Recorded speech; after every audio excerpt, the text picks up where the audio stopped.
In this video, we will look at the FAPI security profile and explain how Akana helps you to apply FAPI to your APIs.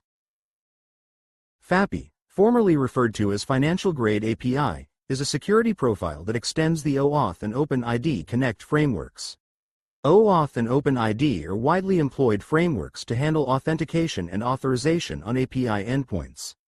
They certainly provide a first layer of protection, but it has also become clear that there are gaps that still can give an attacker unauthorized access to data. In essence, FAPI fills in these gaps. It does so by explicitly prescribing which elements from the current OAuth and OpenID Connect specifications should be used, and in what manner they should be used. FAPI 1.0 consists of a baseline profile and an advanced profile. Together, they offer an API security profile that significantly improves the protection of API endpoints and the data accessible through them. Applying the FAPI profile is highly recommended for OAuth secured endpoints that give access to sensitive or other highly business-critical data. Therefore, some international standards, like various open banking standards across the globe, have integrated FAPI as their API security profile. Akana now supports the FAPI 1.0 advanced profile. For example, the Akana OAuth server can be configured in such a way that it only accepts requests and returns responses in a FAPI-conformant manner. In addition, specific details as required by FAPI can be configured for individual clients as well. We will now show how to use Akana to apply FAPI to your APIs. To do so, we will adjust the configuration through the Akana API portal. This will require business admin privileges. To start, provide your business admin credentials to log into the portal. Next, click Login. We will first configure the OAuth domain. This is an admin function.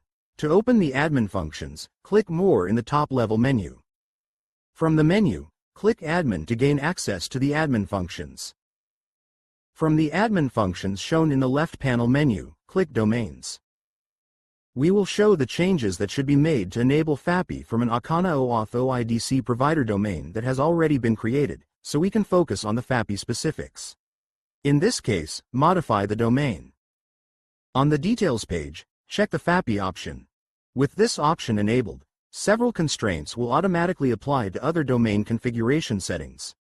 Also, and more importantly, it affects the structure of requests that are accepted by the authorization server at runtime and the structure of the response.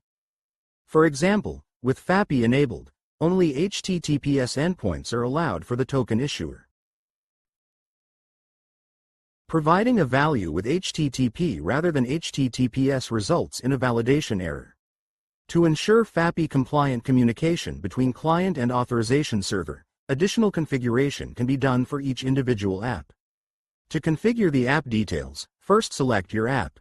Click Apps in the top-level menu bar. Next, click All Apps or My Apps. Select your app from the list, or enter a search keyword to quickly find the app you are looking for. Having selected your app, click the OAuth Profile button. You can use the settings in this section for further configuration in a FAPI-compliant manner. For example, the FAPI Advanced Profile only allows the use of confidential clients. Here, you can select Confidential as your application type. Also, FAPI Advanced limits the methods that are allowed for client authentication. Here, you can select Private Key JWT as the authentication method that must be used. FAPI Advanced only allows PS256 and ES256 as algorithms that can be used for signing of a JWT object. You can select the algorithm from the list. For example, the algorithm is shown if you want to use PS256 for the client assertion that is sent to the authorization server token endpoint. Similarly, you can select the algorithm that must be used to sign the request object that will be sent to the authorization endpoint. As FAPI only allows the use of the code ID token response type, make sure you select that response type here.